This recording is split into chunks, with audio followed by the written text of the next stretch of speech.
សម្ដេចធិបតីហ៊ុនម៉ាណែតនិងលោកជំទាវបណ្ឌិតចូលរួមថវិកាចំនួន$10,000រៀបចំពិធីបុណ្យសពពលករទទួលមរណភាពដោយសារការរំជួយដីនៅក្នុងប្រទេសថៃ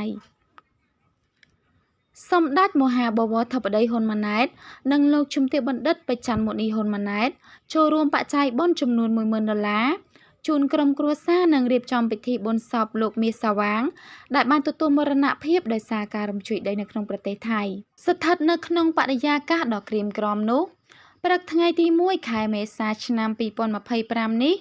ឯកឧត្តមហេងសួររដ្ឋមន្ត្រីក្រសួងកាងារនិងបណ្ដុះបណ្ដាលវិជ្ជាជីវៈតំណាងដ៏ខ្ពង់ខ្ពស់សម្ដេចបវរធិបតីនាយករដ្ឋមន្ត្រីនិងលោកជំទាវបណ្ឌិតរួមជាមួយនឹងរដ្ឋបាលខេត្តបន្ទាយមានជ័យបានពំនាំសាររំលែកទុក្ខរបស់រាជរដ្ឋាភិបាលជូនចំពោះលោកសែវិតនិងលោកស្រីផិនរីជាឪពុកម្ដាយនៃសពព្រមទាំងក្រុមគ្រួសារស្ថិតនៅក្នុងភូមិបាឡាំងឃុំតាគង់ស្រុកម៉ាឡៃខេត្តបន្ទាយមានជ័យចំពោះការបាត់បង់កូនប្រុសជាទីស្រឡាញ់ដែលបានលាចាកលោកនិងលាចាកពីក្រុមគ្រួសារដោយការរំជួយដីនៅក្នុងប្រទេសថៃកាលពីថ្ងៃទី28ខែមិនិនាឆ្នាំ2025ខណៈកំពុងស្នាក់នៅនិងធ្វើការនៅក្នុងប្រទេសថៃ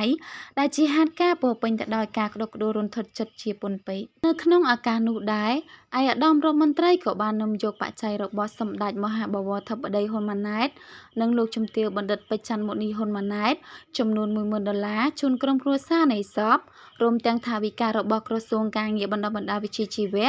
ចំនួន$20 លានថវិការបស់ឯកឧត្តមអភិបាលខេត្តចំនួន$2 លានថវិការបស់ក្រុមការងាររៀបចំអង្គការចាត់តាំងយុវជនគណបកប្រជាជនកម្ពុជានៅទ្វីបអាស៊ីខាងកើតនិងអាគ្នេយ៍ចំនួន$15 លានព្រមទាំងថវិការបស់សមាគមភ្នាក់ងារជ្រើសរើសពលករកម្ពុជាចំនួន$15 លានផងដែរ